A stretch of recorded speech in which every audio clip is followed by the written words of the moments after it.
দ্বীনের জন্য ভালোবাসা না হয়, ঈমানের জন্য ভালোবাসা না হয়, তবে সেই ভালোবাসা মূল্যহীন। সেই ভালোবাসা কি আপনারা দেখেছিলেন? আপনাদের মনে থাকবার কথা, ভারতের এক কুখ্যাত নারী নুপুর শর্মা আমার নবীকে নিয়ে কটূক্তি করেছিল। বাংলাদেশের কোন একটা থানায় আওয়ামী লীগ, ছাত্রলীগ, যুবলীগ বলতে পারবেন, দেখাতে পারবেন একটা থানার ইউনিট নুপুর শর্মা সেটা আন্দোলন করছে? করেছিল? কিন্তু তিনি কোনো যখন ইসরায়েলের হামলা করলো, ছাত্রলীগের ব্যানার নিয়ে ফিলিস্তিনের পক্ষে দাঁড়িয়ে গেল। রাজনীতি বুঝেন? কারণ কি? কারণ হাসিনা সরকারকে আমেরিকা ফেলতে চাচ্ছে। কারা? এখন ইসরায়েলের পক্ষ নিয়েছে আমেরিকা, দিয়ে দিয়েছে বলে গেছে, বুঝেছেন? ইসরায়েলের পক্ষ নিচ্ছে তারা আমেরিকা। এখন ফিলিস্তিনের পক্ষ যদি আমরা নেই, আমরা কার বিপক্ষে গেলাম? আমেরিকার বিরুদ্ধে। কথা বুঝছেন? রাজনীতিটা কি সূক্ষ্মভাবে করছে? এটা কি ফিলিস্তিনের মুসলমানদের দরদ নাকি ইসরায়েল এবং আমেরিকার বিরুদ্ধে যাওয়া? যদি প্রকৃত দরদ থাকতো, ঈমানের প্রতি, রাসূলের প্রতি ভালোবাসা থাকতো, তাহলে রাসূলকে যে কটূক্তি করেছে তার বিরুদ্ধে অবস্থান নিত কি নিত না? ভারতের হওয়ার কারণে তাদের নেতারা বলে দিয়েছে সাবধান, ভারত ইস্যুতে আন্দোলনে নামা যাবে না। তাদের এক কুখ্যাত আব্দুল শয়তান, এটার নাম আমাদের আব্দুল শয়তান মনে আছে তো? রাষ্ট্রমন্ত্রী আব্দুল শয়তানের নাম মনে আছে? আব্দুল শয়তান ভয়ঙ্কর একটা কথা বলেছিল, মিডিয়া যেটাকে ভয়ঙ্কর ভাবে দেখাইছে যে আমি ভারতবর্ষের সরকারকে বলেছি ভারতবর্ষের সরকার যেন হাসিনা সরকারকে ক্ষমতায় রাখে। মিডিয়া কিন্তু এটাই দেখাইছে, কি করছে? কিন্তু আমি ভয়ঙ্কর একটা কথা বলেছিল, সেটা হলো ভারতে একজন ভদ্রমহিলা একটা কথা বলে ফেলেছিল, আমরা বাংলাদেশে সেই ব্যাপারে আন্দোলন হতে দেয় নাই। বলছিল কি বলে নাই? আমাকে বলেন আল্লাহর নবী নিয়ে কটূক্তি করেছে, আর সে বলতেছে আমরা আন্দোলন হতে, আমরা মিডিয়ায় প্রচার হতে। কত বড় ভুল বলছেন। এদের মনে এদের রাসূলের প্রতি ভালোবাসা আছে? ইসলামী শরিয়ায় এটা হলো খুব ভালোভাবে জেনে রাখেন, সমস্ত ইমাম একমত, সমস্ত ইমাম একমত, যদি কেউ রাসূলুল্লাহ সাল্লাল্লাহু আলাইহি ওয়াসাল্লামকে নিয়ে কটূক্তি করে, ইসলামী শরিয়ায় তার একমাত্র শাস্তি হচ্ছে ওয়াজিবুল কতল।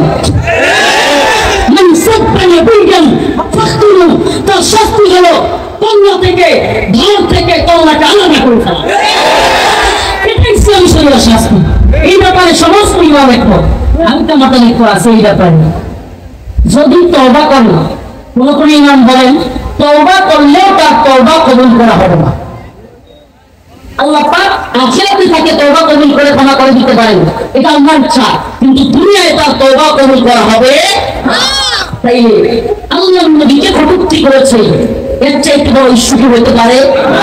আমরা রাজনীতি বুঝি, আবার বলতেছি রাষ্ট্রনীতিও বুঝি, আমরা বিশ্ব কি বলবে, বৈশ্বিক পরিস্থিতি কি, বিশ্ব মহড়া কি বলবে, এগুলো সব জানি।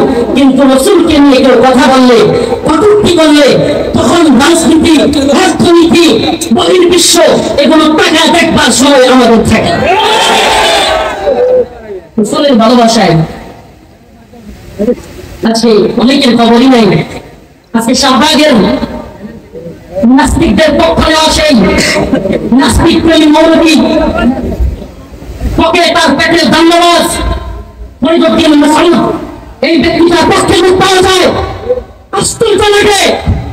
অথচ ইমরানের দাবিতে রাসূলুল্লাহ সাল্লাল্লাহু আলাইহি ওয়াসাল্লামের ভালোবাসায় নগর নাজিব, অভিজিৎ রায়, ফয়সাল আরিফিন বিপন, রাশিদুর রহমান বাবু সহ 13 সালে একের পর এক নবীকে নিয়ে কটূক্তিকারী এই নাস্তিক শাহতেগুলো যখন রাসূলকে নিয়ে কটূক্তি করতেছিল, গালি দিতেছিল, আম্মাজানদের চরিত্র মনে করতেছিল আমার কিছু ভাইরা তাদের বিরুদ্ধে দাঁড়ায় গেল, তাদের বিরুদ্ধে প্রতিবাদ করলো, ফেসবুক অনলাইনে লেখালেখি করলো, আজকে হাসিনা তো চলে গেল, কিন্তু আজ পর্যন্ত আমার সেই সনাতন বিরোধী ভাইগুলো, আমার সেই ইশকে নবীর দাবিতে আশিক রাসূলগুলো এখনো এখানে বন্দী অবস্থায় বছর তো বছর পরে আছে।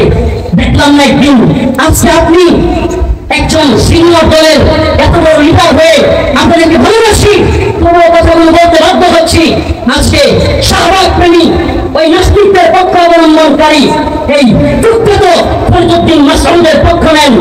ফরিদউদ্দিন মাসউদকে বাঁচানোর জন্য তাকে আল্লামা বানায় দিচ্ছেন। এই ব্যক্তিটা আল্লামা সাইদ রাহিমাহুল্লাহ ফাঁসি দাবি করেছিল। এই সুবিখ্যাত ব্যক্তি মনে আছে আপনাদের? শাহবাগে দিয়া আল্লামা সাইদ রাহিমাহুল্লাহ যে মানুষটা মাসুদ, তার বিরুদ্ধে ফাঁসির দাবি করা, ফরিদউদ্দিন মাসউদের পক্ষ নেন।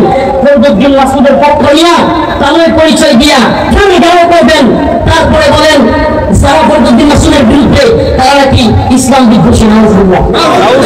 ফরিদউদ্দিন মাসউদ নিজেই তো ইসলাম বিদ্বেষী। যে ব্যক্তি আল্লামা সাইদ রাহিমাহুল্লাহর ফাঁসি দাবি করে, যে ব্যক্তি 1 লক্ষ মুফতির ফতোয়া তৈরি করে জিহাদের বিরুদ্ধে অবস্থান নেয়, এ ব্যক্তি নিজে ইমাম নিয়ে কথা বলেন। আর সেই ব্যক্তিকে নিয়ে আজকে এত বড় জোসা দেখান, হুঙ্কার দেখান, অথচ ইশকে নবীর দাবিতে আল্লাহ কিছু নেই, কোন পীর, কোন মুফতি, কোন শাইখুল হাদিস, কোন বড় বড় আলেম আল্লাহর কাছে জবাব দিতে পারবে না। ইশকে নবীর দাবিতে বছরকে বছর কারাবন্দী অবস্থায় আমার ভাই আরাফাত, আমার ভাই সাইমুল, আমার ভাই আব্দুস সাবুর, আমার ভাই আরিফ সহ আমার ভাই হাসান, কত বড় নাম বলবো।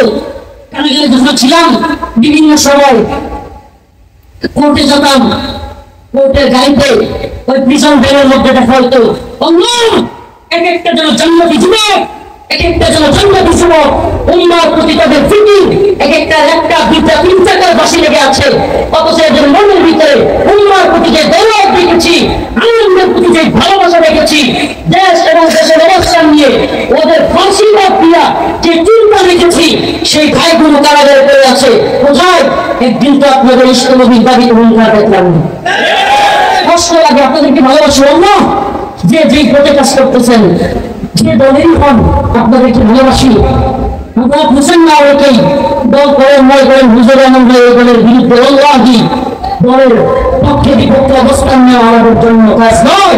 আমাদের চাই অন্য ঐক্যবদ্ধ হোক, কিন্তু যখন দেখি শাহবাগের কুখ্যাত মৌলবীর পক্ষ নিয়ে টানা ঘেরাও করবো, তারপরে বলে যারা তার বিরুদ্ধে যায় ইসলামের বিদ্বেষী, তখন অন্তরে কষ্ট লাগে।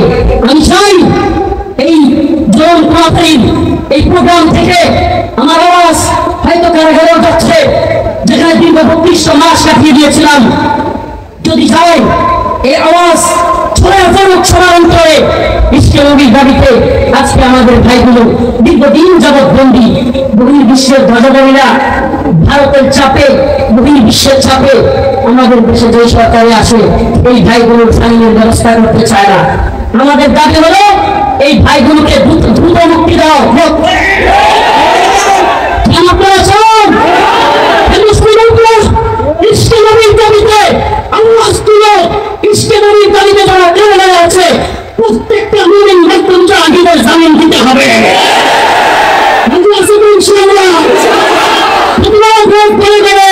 ইশকে নবীর দাবিতে ফয়সাল আলী বিপন হত্যা মামলায় একটা ভাইও কারাগারে থাকতে পারবে না। রাজীব হত্যা মামলায় একটা ভাইও কারাগারে থাকতে পারবে না। এই আওয়াজ আমাদের তুলতে হবে, এই আওয়াজ প্রত্যেকটা মুমিনের ঘরে ঘরে পৌঁছে দিতে হবে, এই আওয়াজ বাংলার ঘরে ঘরে পৌঁছে দিতে হবে। আমরা চাই যে সরকারে আসো এই ভাইকে দ্রুত মুক্তির ব্যবস্থা করেন। প্রিয় হাজিরিন, হিন্দুত্ববাদী চক্র, ইহুদিবাদী চক্র, খ্রিস্টীয় চক্র, সব চক্র মিলে ষড়যন্ত্র চলতেছে। সাবধান, চোখ কান খোলা রাখতে হবে। প্রিয় মুসলিম যুবক, তোমাদেরকে বলি আমরা ফেসবুকে লেখালেখি করি দাওয়া এবং জিহাদের পক্ষে, এই জন্য কিছু ভাইরা গণতন্ত্র পাবে, এদেরকে আমি রোজ দিনই ভাই মনে করি। আমি এর মন্ত্র দিয়া দিন বিজয় হয়ে যাবে, দিন প্রতিষ্ঠা হয়ে চলবে। করেন না চেষ্টা তো পৃথিবীর শুরু থেকে আজ পর্যন্ত হলো। 1 ইঞ্চি ভূমিতে কি এই তন্ত্র মন্ত্র দিয়া দিন বিজয় হয়েছে? আরে বলবা না, আব্রাহাম লিঙ্কন, জর্জ রসু এরা আপনাদের মতো বুঝাই না, এরা গণতন্ত্র প্রতিষ্ঠান করছে সেকুলার রাখার মতো দল। এরা ইসলামিক দল ক্ষমতায় যাওয়ার জন্য গণতন্ত্র প্রতিষ্ঠা করে না। এটা মনে রাখবেন, না ছোট্টান আপনারা ফিরে আসবেন, আমরা জানি হতাশ হয়ে ফিরে আসবেন, তন্ত্র দিয়ে হয় না। আরে মিশরে মসজিদ ক্ষমতায় আসছিল, 10 দিন কয়েকদিন করতে পারে নাই, মসজিদ কুর্সি চলে গেছে। কেন? দিন প্রতিষ্ঠা করার চেষ্টা করলেই এই গভীর বিশ্ব নামদারি বন্ধ আপনাকে বাধা দিবেন। আপনি তন্ত্র দিয়ে দিন বিজয়ী করতে পারবেন না, এটা সম্ভব নয়। দাওয়া এবং জিহাদের মাধ্যমে আফগান বিজয় হয়েছে, রুজি করেন। সোভিয়েত রাশিয়া কি পাওয়ারফুল, এক সময় বলা হতো সোভিয়েতের সূর্য অস্ত দেন, কি জানা এত বিশাল ছিল সোভিয়েত। বলেন আফগান মুনিয়াদের উপর আক্রমণ চালানোর পর নাকে খত দিয়ে রাশিয়া পালাইছিল, কি পারেন নাকে খত দিয়ে পালাইতে হয়েছে। সুবহানাল্লাহ। শুধু তাই না, নেপু যখন আসলো, আরে Britain, America, France, Germany, Netherland, Italy সব রাষ্ট্রকে নিয়ে 40টা রাষ্ট্র নিয়ে নেপু গঠন কইরা আফগানে আসলো। সুবহানাল্লাহ। মোল্লাদেরকে হারাইতে তো পারেই নাই, উল্টা নাকে খত দিয়া 2021 সালের আগস্টে 15 আগস্ট বিদায় হয়েছে। মনে আছে? অতিটাই ভাই, অতিটাই আল্লাহ রসুলের পর, কোরআন সুন্নাহর পর, দাওয়া এবং জিহাদের পর কে জঙ্গি বললো, মৌলবাদী বললো। আরে ভাই, নেতানিয়াহু ভূতের ভাষা বুঝে না, এই মোদি ভূতের ভাষা, সিলের ভাষা বুঝে না, এরা বুঝে তরবারির ভাষা। এই নেতানিয়াহু, এই হিন্দুত্ববাদী মোদি সরকার এই সমস্ত জালেমদেরকে থামাতে বলে অবশ্যই আমাদেরকে অস্ত্রের ভাষায় বুঝতে হবে। আমি তো বলি দায়িত্বশীলদেরকে, যুবকদেরকে বলি, প্রস্তুতি নাও, প্রস্তুতি নাও। আমরা ফেসবুকে কেন বলি? ফেসবুক একটা বিরাট বড় প্ল্যাটফর্ম। যারা আমাদেরকে ফেসবুকে মুজাহিদ বলো, তাদেরকে বলি ভাই তুমি বুকে আসার বিকাশ করো। জালেমরা হঠাৎ করে আন্দোলন চাঙ্গা হইলে ফেসবুক বন্ধ করে দিত। কেন ফেসবুক বন্ধ করে দেয়? কেন ফেসবুক বন্ধ করে দেয়? কারণ ফেসবুক একটা বিরাট বড় প্ল্যাটফর্ম। এখানে আন্দোলন চাঙ্গা হলেই অফলাইনেও রাজপথে আন্দোলন কি হয়ে যায়? চাঙ্গা হয়ে যায়। তুমি আমাকে ফেসবুকে মুজাহিদ বলো, মনে রাখবা ফেসবুক একটা বিরাট বড় দাওয়াতি প্ল্যাটফর্ম। ফেসবুকে তুমি গণতন্ত্রের কথা বলো, আমি জিহাদের কথা বলবো, তোমার গায়ে জড়িয়ে